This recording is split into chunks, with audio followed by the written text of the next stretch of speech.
हा बोला दादा, काय त्रास होतोय तुम्हाला? हो, पाणी सारखा मला 1.5 महिन्यापासून संडास थांबतच नव्हते. हम्म, मी जळगाव, धुळं, बांबे पर्यंत पोहोचलो.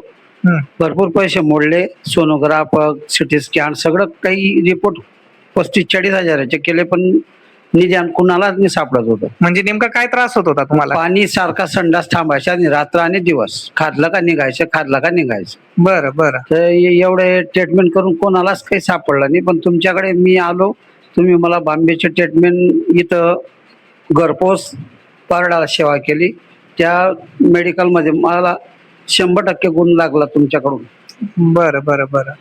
आणि तुमचं वजन पण वाढलं का आता? हो, वजन मला डायरेक्ट म्हणजे माझी परिस्थिती अशी सोडून दिली होती की आता जगण्यासारखं नाहीये बुवा माझं. एवढे मोठमोठे हॉस्पिटल फिरून सुद्धा गुण लागत नव्हता. पाणीसारखा संडास थांबत नाही होता.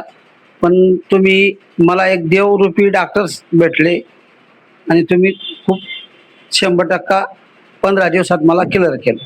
ओके.